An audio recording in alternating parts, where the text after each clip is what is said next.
വചനയാത്ര ഉൽപ്പത്തി 17-ാം അധ്യായം. പരിച്ഛേദനം. അബ്രാമിന് 99 വയസ്സായപ്പോൾ കർത്താവ് പ്രത്യക്ഷപ്പെട്ട് അവനോട് അരുളിച്ചെയ്തു, സർവശക്തനായ ദൈവമാണ് ഞാൻ, എൻ്റെ മുമ്പിൽ വ്യാപരിക്കുക, കുറ്റമറ്റവനായി വർത്തിക്കുക. നീയുമായി ഞാൻ എൻ്റെ ഉടമ്പടി സ്ഥാപിക്കും. ഞാൻ നിനക്ക് വളരെയേറെ സന്തതികളെ നൽകും. അപ്പോൾ അബ്രാം സാഷ്ടാംഗം പ്രണമിച്ചു.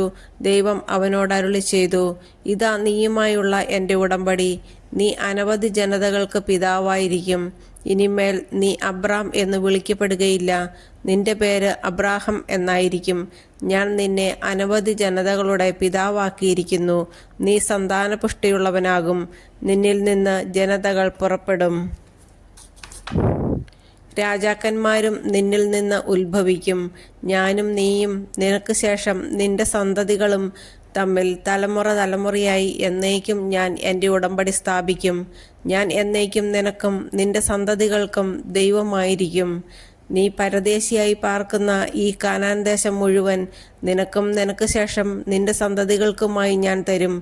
എന്നെന്നും അത് അവരുടേതായിരിക്കും. ഞാൻ അവർക്ക് ദൈവമായിരിക്കുകയും ചെയ്യും. ദൈവം അബ്രാഹത്തോട് കൽപ്പിച്ചു, നീയും നിന്റെ സന്താനങ്ങളും തലമുറ തോറും എൻ്റെ ഉടമ്പടി പാലിക്കണം. നിങ്ങൾ പാലിക്കേണ്ട ഉടമ്പടി ഇതാണ്: നിങ്ങളിൽ പുരുഷന്മാരെല്ലാവരും പരിച്ഛേദനം ചെയ്യണം. നിങ്ങൾ അഗ്രചർമ്മം ഛേദിക്കണം. ഞാനും നിങ്ങളുമായുള്ള ഉടമ്പടിയുടെ അടയാളമായിരിക്കും അത്. നിങ്ങളിൽ 8 ദിവസം പ്രായമായ ആൺകുട്ടികൾക്ക് പരിച്ഛേദനം ചെയ്യണം. നിന്റെ വീട്ടിൽ പിറന്നവനോ നിന്റെ സന്താനങ്ങളിൽപ്പെടാത്ത വിലയ്ക്ക് വാങ്ങിയ പരദേശിയോ ആകട്ടെ, തലമുറ തോറും എല്ലാ പുരുഷന്മാർക്കും പരിച്ഛേദനം ചെയ്യണം. നിന്റെ വീട്ടിൽ പിറന്നവനും നീ വിലയ്ക്ക് വാങ്ങിയവനും പരിച്ഛേദനം ചെയ്യപ്പെടണം. അങ്ങനെ എൻ്റെ ഉടമ്പടി നിന്റെ മാംസത്തിൽ ശാശ്വതമായ ഒരു ഉടമ്പടിയായി നിലനിൽക്കും. പരിച്ഛേദനം ചെയ്യപ്പെടാത്ത പുരുഷനെ സമൂഹത്തിൽ നിന്ന് പുറന്തള്ളണം. അവൻ എൻ്റെ ഉടമ്പടി ലംഘിച്ചിരിക്കുന്നു. ഇസഹാക്ക്. ദൈവം അബ്രാഹത്തോട് അരുളിച്ചെയ്തു, നിന്റെ ഭാര്യ സാറായിയെ ഇനിമേൽ സാറായി എന്നല്ല വിളിക്കേണ്ടത്, അവളുടെ പേര് സാറ എന്നായിരിക്കും. ഞാൻ അവളെ അനുഗ്രഹിക്കും. അവളിൽ നിന്ന് ഞാൻ നിനക്ക് ഒരു പുത്രനെ തരും. അവളെ ഞാൻ അനുഗ്രഹിക്കും. അവൾ ജനതകളുടെ മാതാവാകും. അവളിൽ നിന്ന് ജനതകളുടെ രാജാക്കന്മാർ ഉത്ഭവിക്കും. അപ്പോൾ അബ്രാഹാം കമിഴ്ന്നു വീണു ചിരിച്ചുകൊണ്ട് ആത്മഗതം ചെയ്തു. 100 വയസ്സ് തികഞ്ഞവന് കുഞ്ഞു ജനിക്കുമോ? 90 എത്തിയ സാറ ഇനി പ്രസവിക്കുമോ? അബ്രാഹാം ദൈവത്തോട് പറഞ്ഞു, ഇസ്മായേൽ അങ്ങയുടെ തിരുമുമ്പിൽ ജീവിച്ചിരുന്നാൽ മതി. ദൈവം അരുളിച്ചെയ്തു, നിന്റെ ഭാര്യ സാറ തന്നെ നിനക്കൊരു പുത്രനെ പ്രസവിക്കും. നീ അവനെ ഇസഹാക്ക് എന്ന് വിളിക്കണം. അവനുമായും അവൻ്റെ സന്തതികളുമായും ഞാൻ നിത്യമായ ഒരു ഉടമ്പടി സ്ഥാപിക്കും.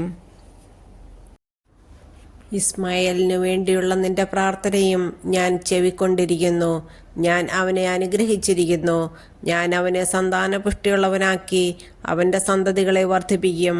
അവൻ 12 രാജാക്കന്മാർക്ക് പിതാവായിരിക്കും. അവനിൽ നിന്ന് ഞാനൊരു വലിയ ജനതയെ പുറപ്പെടുവിക്കും. എന്നാൽ സാറായിൽ നിന്ന് അടുത്ത വർഷം ഈ സമയത്ത് നിനക്ക് ജനിക്കാൻ പോകുന്ന ഇസഹാക്കുമായിട്ടാണ് എൻ്റെ ഉടമ്പടി ഞാൻ സ്ഥാപിക്കുക. അബ്രാഹത്തോട് സംസാരിച്ചു കഴിഞ്ഞു ദൈവം അവനെ വിട്ടുപോയി. ദൈവം കൽപ്പിച്ചതുപോലെ ആ ദിവസം തന്നെ അബ്രാഹാം മകൻ ഇസ്മായേലിനെയും തൻ്റെ വീട്ടിൽ പിറന്നവരും താൻ വില കൊടുത്തു വാങ്ങിയവരുമായ സകല പുരുഷന്മാരെയും പരിച്ഛേദനം ചെയ്തു.